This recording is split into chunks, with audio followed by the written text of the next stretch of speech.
What's going on, world? And welcome to Clearing the Wreckage Podcast. It's the voice and your host, Kareem A. Rashid. And once again, I don't know what you got going on. You could be getting on the toilet, or you could be getting off the toilet. Hell, for all I know, you could be wiping your tushy. But I know that I'm ready, and so I hope that you're ready to clear the wreckage. Yes, indeed. What's going on with you today, my wreckage clearers? Well, you already know I've entered the coffee shop. We ain't even got to go there, but you know how it is, We got our imaginative spot that we meet up at every single week. Yeah. So, I was sick, y'all. Man, I was sick last week, and it was gut-wrenching, to say the least. If you were able to just catch on to that pun,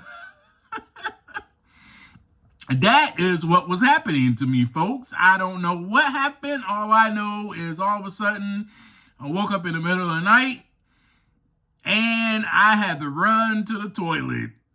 And man, I wish that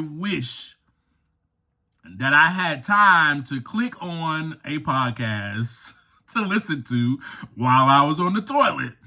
As I always say that you may be right now listening to this. Anyway, welcome back, folks. It's good to be with you. We're going to hop right into it. I'm glad you're here for this conversation in this episode. I'm glad that I am too. I'm glad that I'm back in health and full health and ready to rock and roll. So let's rock and roll, shall we? Let's go ahead. Folks, as I took the time to look inside so that the wreckage could begin to clear, right? More was being revealed to me. And I find that really fascinating. That the more that you look inside, the more that you take the time to look inside so that the wreckage can begin to clear, more will be revealed to you. Yes, it will. Don't let me start preaching up in here already. We just started this doggone conversation.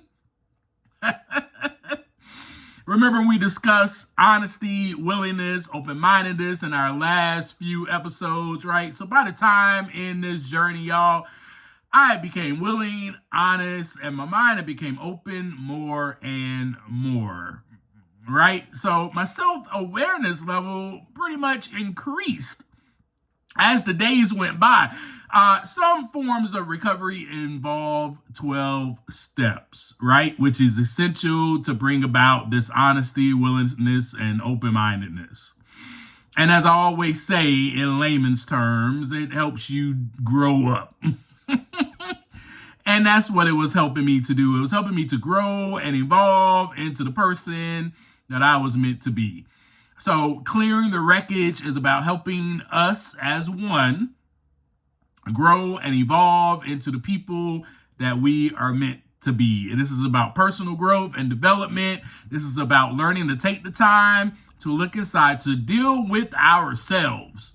This ain't about nobody else. The problem, though, that persists, is that we tend to make our life issues, our problems, whatever we're going through, about someone else. Somebody else did it. And that is what I was doing all of my life. And I didn't even know that I was doing that.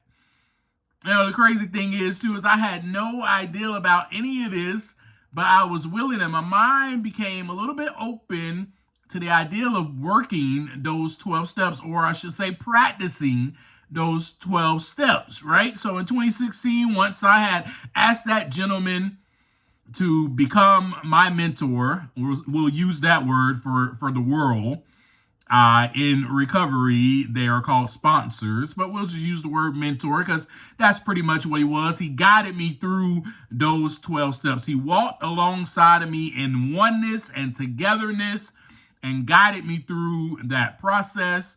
And it helped me to see the wreckage inside of me that ultimately, oh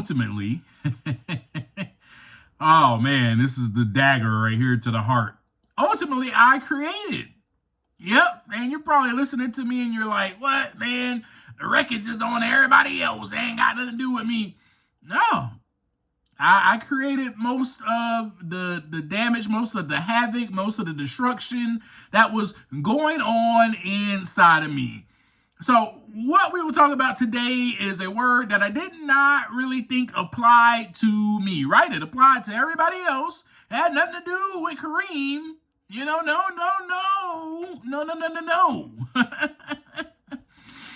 But as I was able to be honest, be willing, and open-minded, I began to become more aware.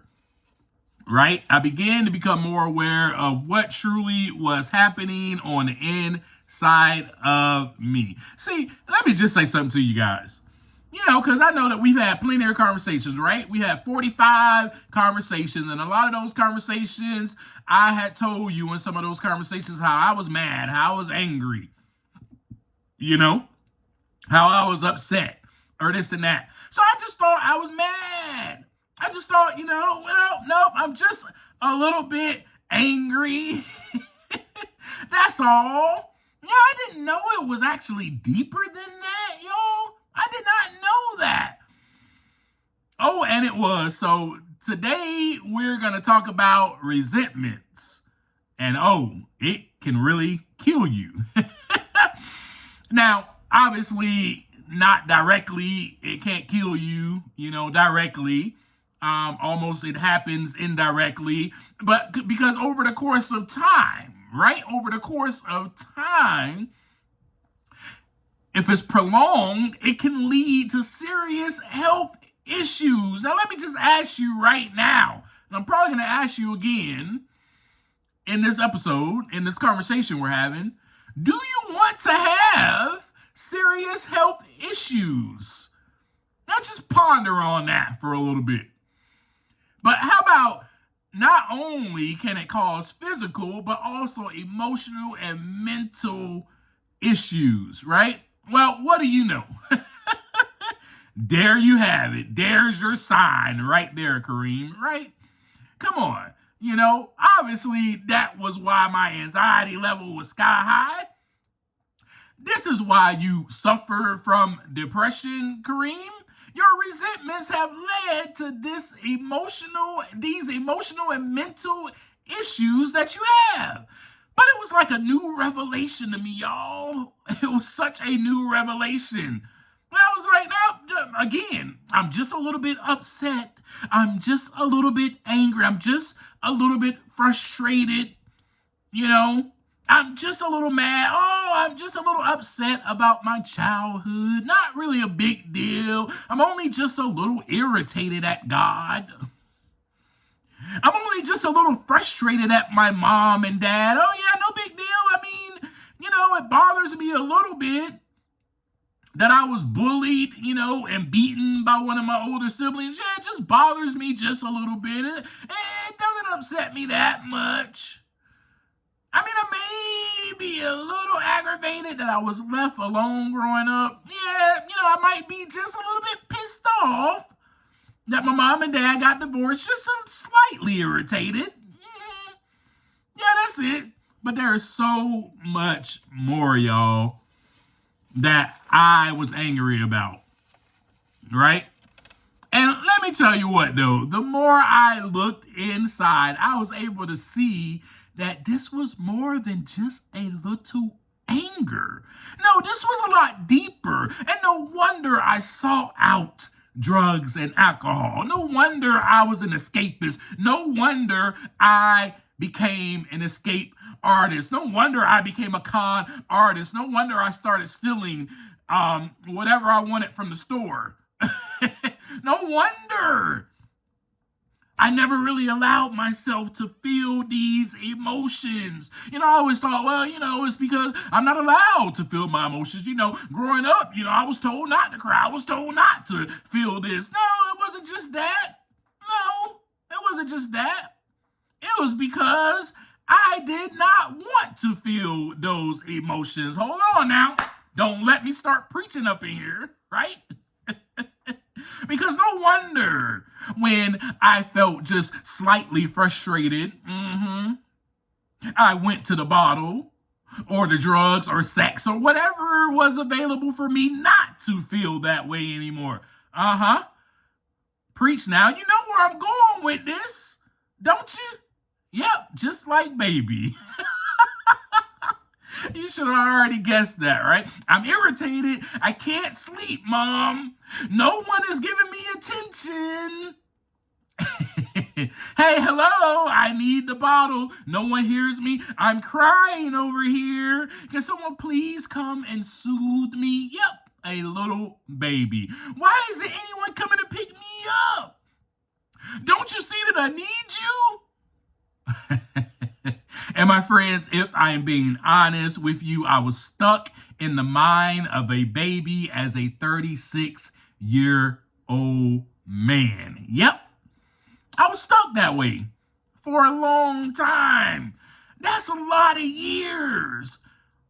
All the way from my formative years, all the way up until that point. Oh yeah, a little baby.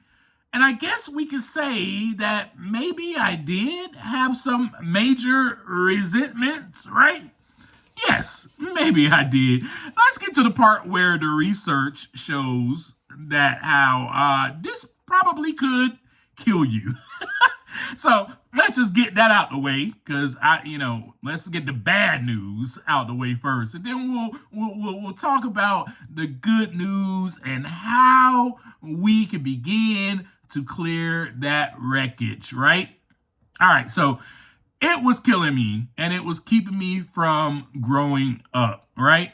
So let's talk about some of the ways that it can harm us, some of the ways that it can, basically just defeat us and take us down. The primary way that resentment harms the body is by trapping it in a persistent state of fight or flight mode. Let's just say that I was always in flight mode. I was like, nope, I'm about to fly away. I'm gonna fly away. I got wings, I can fly away. That is what I did, folks, all the time, right? I just shared that with you. I became an escape artist. I was like, nah, I'm out of here. I ain't dealing with this. No.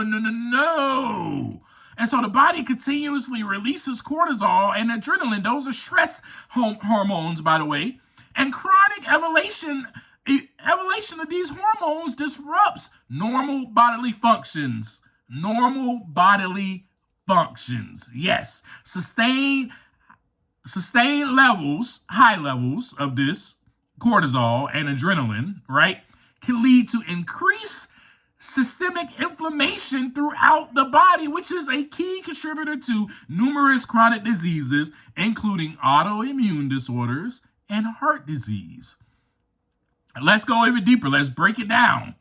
Let's break that down. See, you have something called the sympathetic nervous system, which is responsible for the stress response, right? And if that becomes overactive, that becomes very overactive when the cortisol and the adrenaline and all of that is being pushed out more and more, right?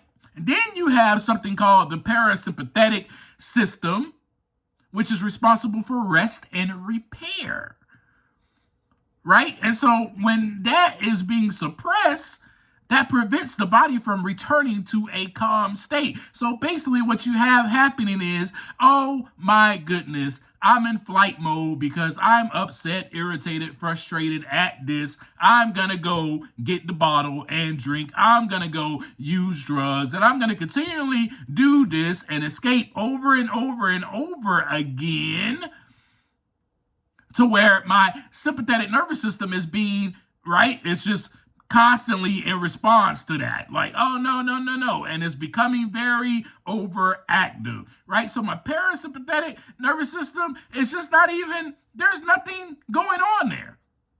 It's totally suppressed. So I have no moments of calmness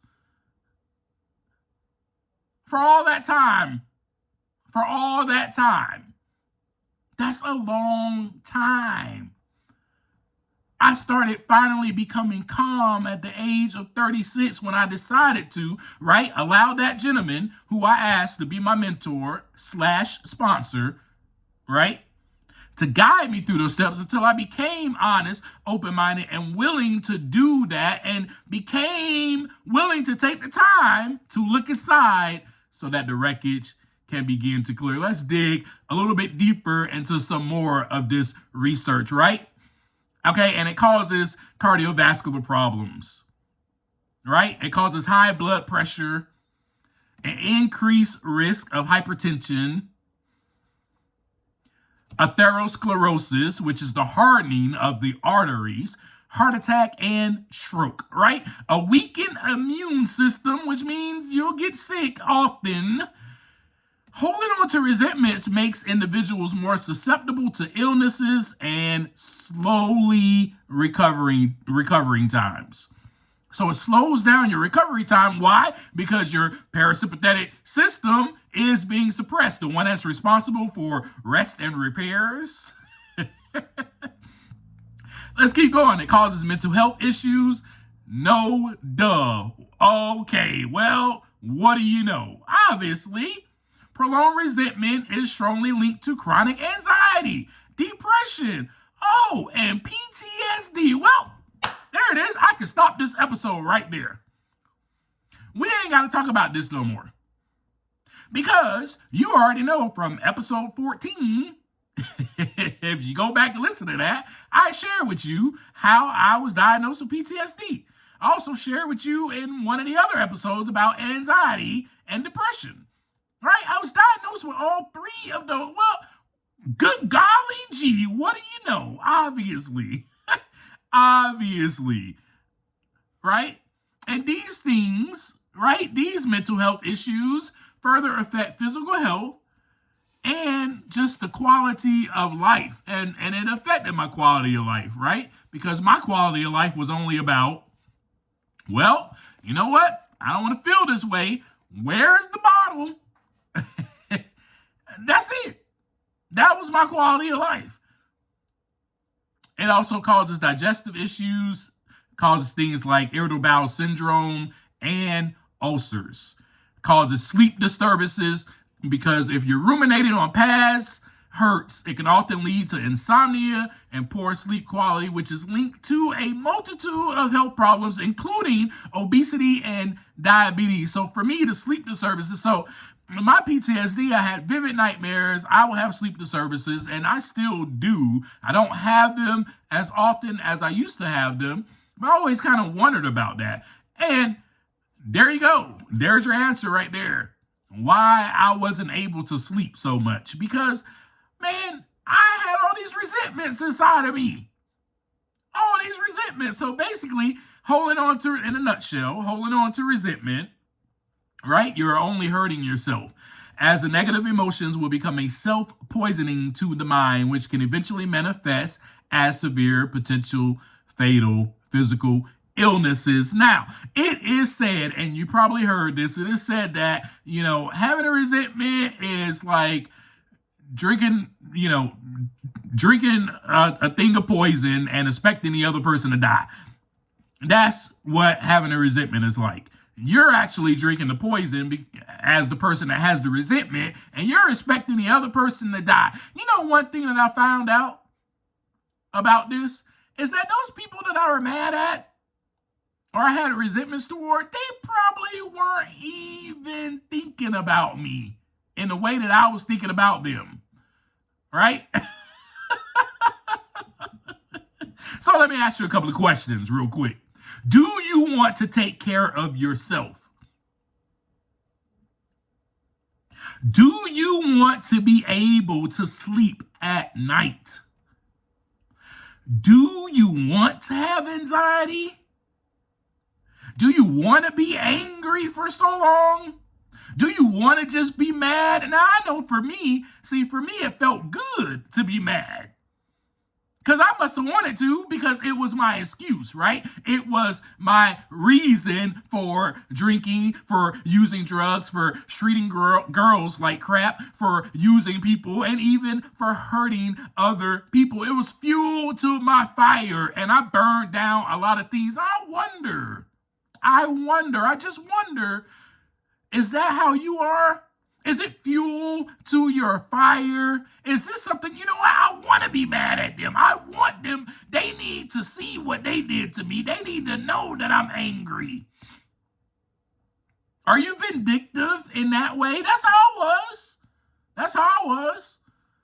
I mean, hey, it's all about togetherness here. It's all about oneness. I can come on here and have a conversation with you and be completely 100 with you and keep it a buck and be authentic. That was me. That's why I'm sharing this with you. And the relationship with myself was burned. Every single relationship was set to fire. Yes. Every relationship. My relationship with God, my relationship with friends, my relationship with coworkers, bosses. I mean, some relationships were even burning before they even started.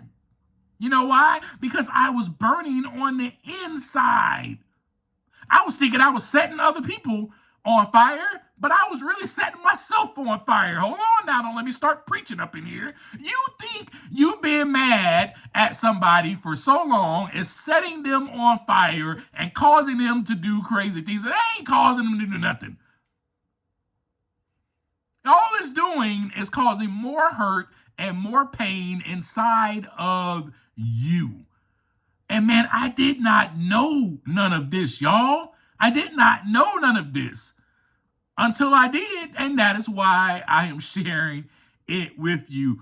And it's because, yes, I was burning on the inside. No one could get close to me. I did not trust anyone. I already burned it down. So before relationships even started, before they even formed, I already burned it down. I burned it down with such negative thinking, with such negative emotions, such as, oh, they're going to leave me. Oh, no, they're going to hurt me. Oh, they're going to cheat on me. Day. Point the finger. It's always the other person. It will always be someone that screws me over in some way. They don't like me. They don't want to be around me. They are not going to pick me. Were you that kid? I was that kid. You know, we all lining up. We all like, hey, man, let's play stand-up football. And in my mind, I'm like, man, they're not going to pick me. They don't like me. They don't think I can. Relationships burn down before they even started. I wonder, have you ever said these things? Have you ever said any of the things that I just talked about? I wonder. How about they will always be this way? Or it will always be this way. And my most famous one, they did this. They did that. And they will do this. Right? Resentment, and we'll touch on it next week because we're going to talk about victimhood. Resentment only leads to victimhood, only leads to you having a victim mentality. Now, I was about clearing the wreckage, so I had to realize, hey, I am no longer a victim. And we'll talk about that a little bit more next week. But now, let's get to the good news. Guess what? Those resentments that you have inside of you, that fire that is inside of you, that is getting ready to burn down everybody else and every relationship, guess what? You can clear the wreckage on that. You can see that wreckage on the inside and you can begin to grow. You can grow together. We can grow together as one. So here is my experience that I'm going to share with you in finding out these resentments, right? And how I was able to actually go ahead and start working on getting rid of these resentments. And the first thing is I had to be willing, right? That's why I had conversations with you about that already previously. The next thing is I had to be open-minded. Same reason why I've had conversations with you about that previously. And then, most of all, I had to be rigorously honest. I had to be willing, open-minded, and I had to take a look at myself. Yes. So those are some of the steps. I've already shared this information with you. I've already shared my experience with you in the previous episodes. So you can always go back to those conversations and take those tools and go, you know what, I'm going to apply this to my life. This is how to clear the wreckage on this. So those are some of the steps that I had to take. And then some of the literal things that I did, basically, was here's some of the steps that I had to take. All right. The first thing I had to do was I had to identify the source. You know, it's like, all right, I'm open-minded enough, you know, to look inside. I'm willing enough to look inside. Now I'm willing enough to be honest. Now let's just identify the source. No playing around with this. Right? You know what I'm saying? I got my pen and paper out. Let's identify the source. Who am I mad at? Who am I mad at? Who am I that mad at? So I just wrote it down. I am resentful at fill in the blank. And you can do the same for yourself. So I'll just give an example. So I put, I'm resentful at mom. You know, then I had to determine the circumstances that led to me being resentful at my mom. I wrote it down.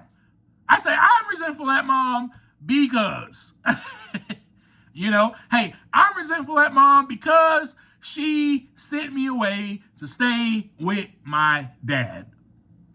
I just put it down. So whatever yours is, you know, go ahead and just write it down. Hey, I'm resentful at such and such because blah, blah, blah, blah. Fill in the blank. Right? I wrote it down. That's the first thing you got to do. Identify the source. And you need to take out a pen and you need to take out some paper.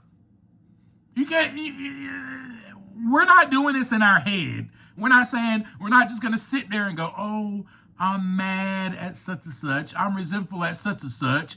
And this is why, and then forget about it tomorrow. No, pen and paper. That is where I started. I grab pen, I grab paper. So that's your step right there. And then you identify that source, right? I'm resentful at such and such. And I put, I'm resentful at mom. And then I had to determine the circumstances. I know I'm repeating myself, but when I repeat things, is for us to get it inside of our heads, right?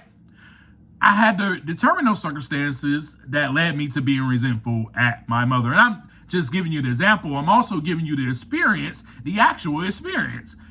This is not just an example that I pulled out the wind. I was really resentful at my mom. And this is really what I wrote down back then at that time. Right? So I wrote that down. And then so forth and so on. I wrote out a list. I didn't just stop at my mom because I realized, oh my gosh, I am angry at so many other people. Man. And so I just wrote that list down. And that's the first thing I did. I wrote everybody down that I was resentful at. And then next to it, I determined the circumstances that led me to being resentful at them. And I wrote that down. And so then the next thing I did was I gave myself permission. I allowed myself to feel. I gave myself permission to feel all the feelings that I had suppressed over the years. I was able to acknowledge, that's the first A. I was able to acknowledge my anger, my hurt, my disappointment without judgment. So simply, I wrote it down. I wrote down how I felt. Man, I felt alone. I felt abandoned. And that's the next thing I wrote down. So I put, I'm giving you step by step. So I put, I'm resentful at mom because mom sent me to go stay with my dad. Right? And then I acknowledged I am hurt and I am disappointed because I felt alone and abandoned. Then I was also able to understand those underlying hidden emotions, we should say, that was behind the anger, right? Because anger is normally a secondary emotion that masks those deeper feelings like fear, vulnerability, or rejection.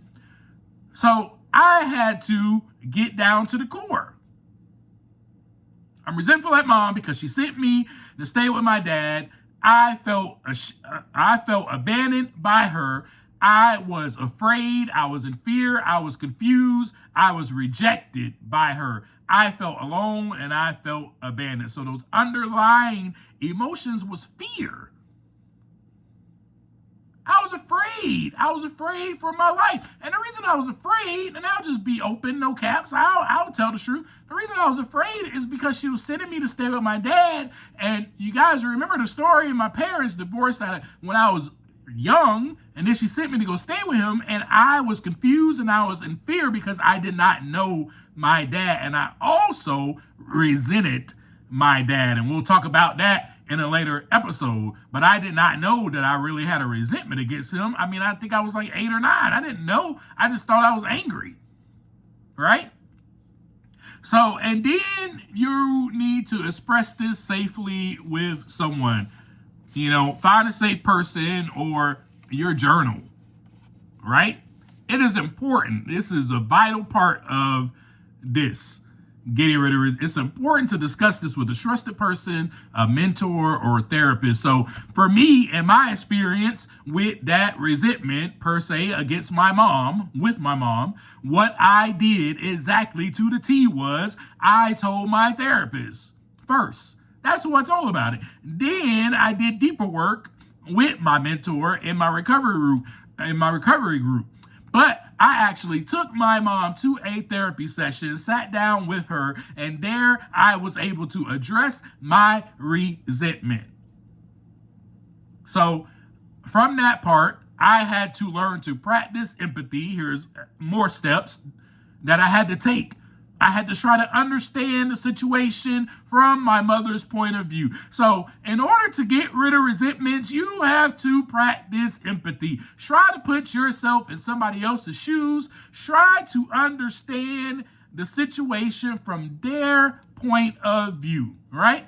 I also had to accept the past. I had to realize that I cannot change the past. I had to accept what happened and then focus on what I can actually control, which was my reaction and my attitude moving forward in my relationship with my mother. I had to also embrace forgiveness for myself. Forgiveness was about me. It wasn't about the other person. I had to realize that to let go of the grudge for my own peace, for my own well-being, right? So that I can live. You need to forgive so that you can live, doggone it. Put it point blank. Simple as that. Forgiveness is not necessarily about the other person. You're sitting here holding on to something for years like I was because you don't want to forgive them. No, you need to embrace forgiveness. Otherwise, this is going to kill you. Otherwise, this is going to lead you to being in fight or flight mode. You're going to become an escape artist like me. Otherwise, all your relationships will be burned down, including the relationship with yourself, which is the most important one aside from that relationship that you have with God. And if you do not have a relationship with God, then you need to pursue it, and you need to figure out if you have a grudge or a resentment against God. Are you blaming God for all of your problems? for everything that has happened to you in your life? It's okay if you are, because I was. And I'm not saying that it is okay. I'm not excusing none of this behavior at all. What I'm saying is it's okay for you to feel what you feel. But you need to get rid of that resentment because God ain't do nothing to you. And that's what I had to realize. I was like, God ain't do nothing to me. I did all this. God did nothing to you. And I know in your mind, you're like, well, this happened and that happened. And, my mom had this, my mom had cancer, or this happened or that happened. And God didn't do anything. God did not do anything to you. And there are probably reasons why certain things actually happen, but it's not necessarily on God. Anyway, let's move forward because I know a lot of you probably clicked off of this episode after that, but I'm just keeping it real with you because that's where I was. That's where I was. I blamed God for everything. I blamed God that I became an alcoholic and a drug addict. Yep, God was the one I blamed. That wasn't on God, that was me. Anyway, and then I had to shift my focus by practicing gratitude, which we have had an episode and a conversation about that. Episode 18 or 19 or something like that. Episode 18, I think, or 16. I don't remember. It was a while ago. But we talked about gratitude, right? So I had to shift my mind from those negative events, right, to the positive aspects of my life. I had to look at that negative event that happened with my mom, because in my mind, it was negative, right? My perspective, I looked at it as a negative event that affected me negatively. I looked at it like that, right? Well, I had to turn it into, I had to look at the positive aspects of my life. You know what? My mom truly does love me. She did not do this out of spite. She did not do this because she hates me. My mom loves me. My mom raised me. My mom adores me. Yeah. Think about the positive attributes of my mother, and I had to think about the positive attributes that I can now have with my mom in my life, So at that time, I was like, well, you know what? I can now actually restore my relationship with my mother if she's willing. Because I was. And so from there, I was able to work on the positive aspects of our relationship from there. And so if you're doing this face to face, right? So like that was my moment. I was able to do it face to face with my mother, but I also had help from my therapist. But if you're doing this face to face, you need to communicate assertively, right? So, but me, my therapist kind of guided, this conversation, which made it a lot easier, right? To just kind of get everything off my chest that I needed to with my mom, right? And so I use this only as an example from my experience and how I began clearing the wreckage of that resentment out of my life from inside of me, right? But some tools on your own, though, is learning how to use I statements, right? My therapist taught me this. She said when you're talking to somebody, you're sharing how you feel, share how you feel, not you made me feel this way. That is not an I statement. That is a blame statement. The other person has no control over your feelings, your reaction. That is something that I had to learn, right? So you make I statements. I feel that you treat me in this way. I feel that so forth and so on, right? So also, if the person is receptive of hearing you out, first of all, that needs to be the thing first.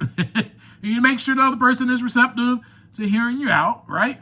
Then you have an open and honest conversation about how their actions affected you, but also make sure to make those I statements. It's difficult.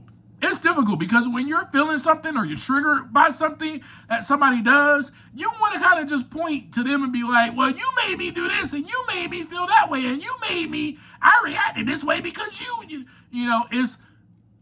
have to take time to pause when you're agitated, to breathe. These are all things that I am still learning now. I'm still learning to clear the wreckage on that. And so I'm just here to share with you my journey, right?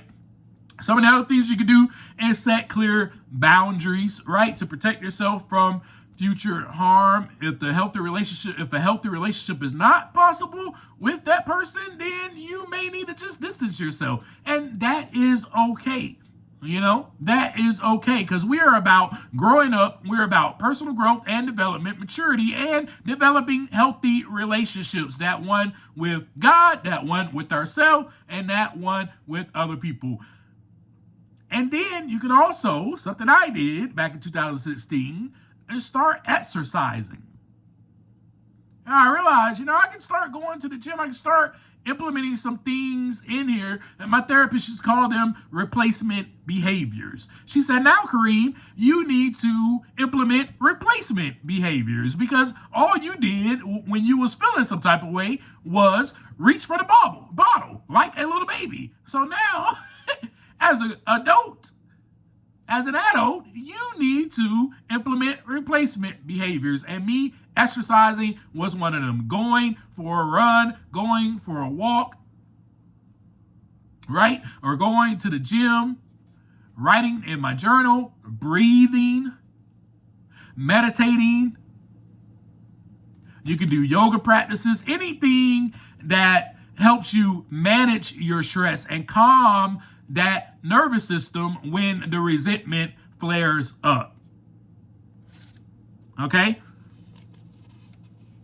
So with all that being said, there's other thing that I just want to go ahead and add in real quick, because this is very interesting. I have the gift of being what you would call a wordsmith.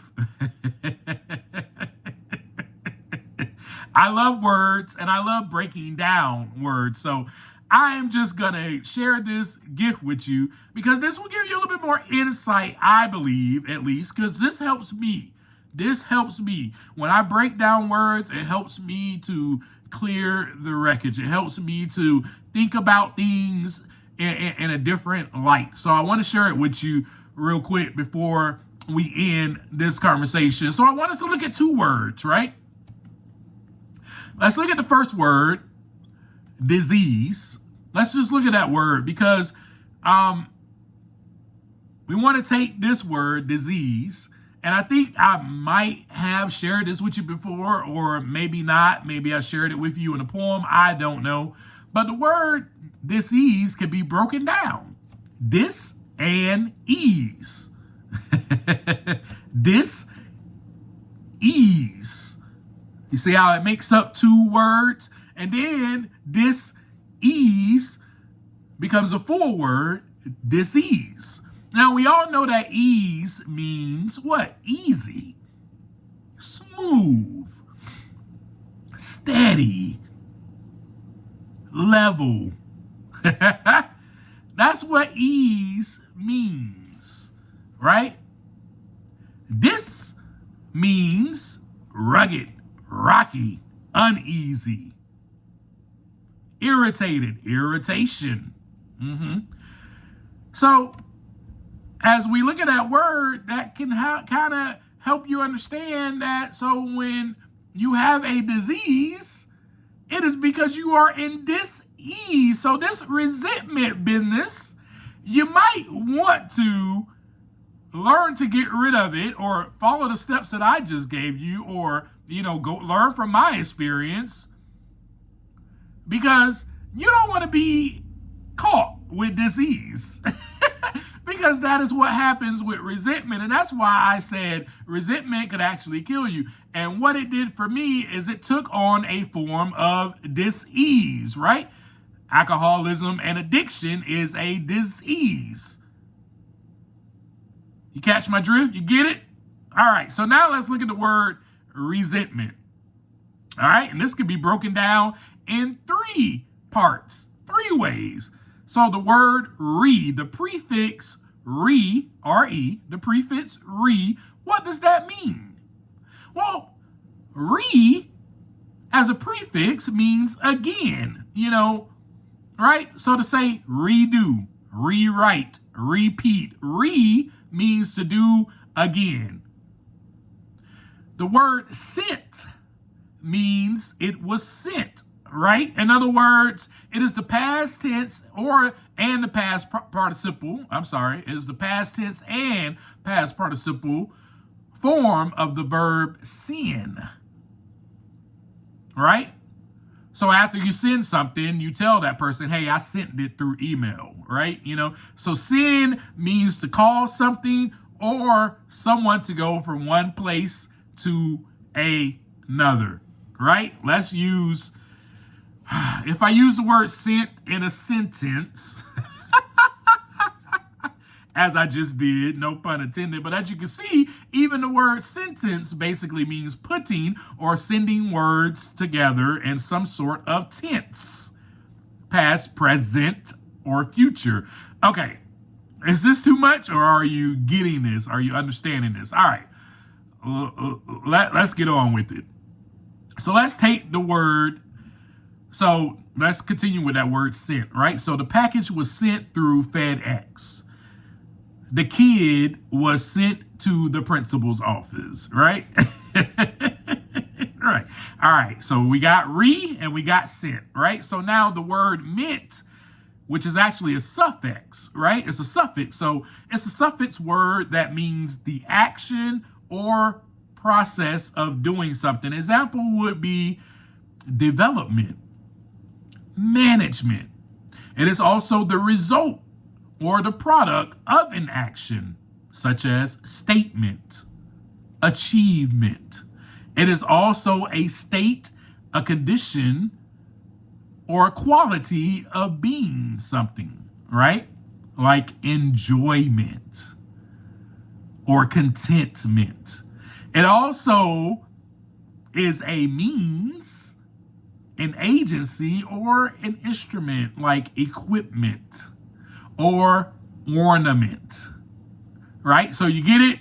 All right, so the suffix meant serves to change a verb into a noun that describes the action itself, its outcome, or the resulting state. In this case, which we are using the suffix meant as a resulting state or a condition because your anger has been sent through your mental over and over and over again. All right, so I am sending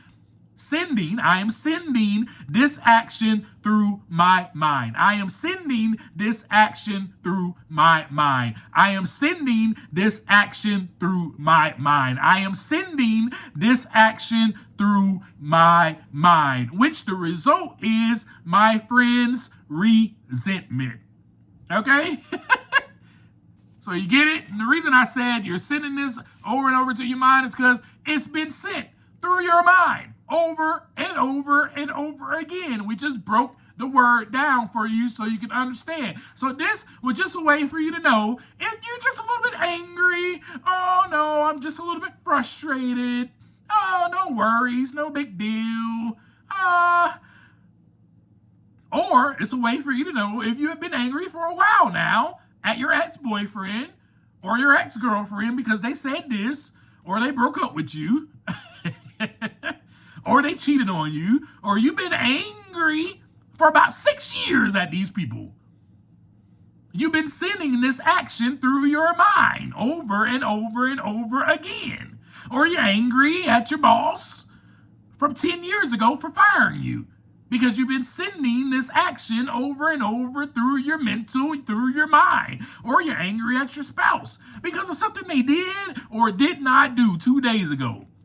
Have you been sending their actions through your mind again and again and again? If you answer yes, then it is time, my friends, to clear the wreckage. And you know exactly how, because I tell you at the end of every episode, don't I?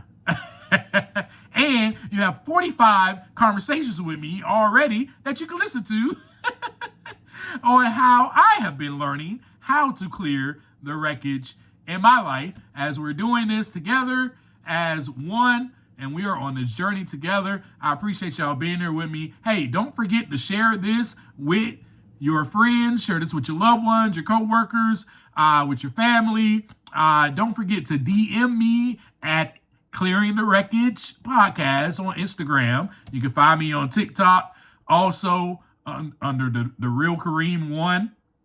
I think that's it. I don't know. That's why I don't like saying this after every episode, because I be forgetting where I'm at. But anyway, download Instagram if you ain't got it, and follow me at Clearing the Wreckage Podcast. And obviously, every Monday, unless something changes, you will receive another visit at our coffee shop.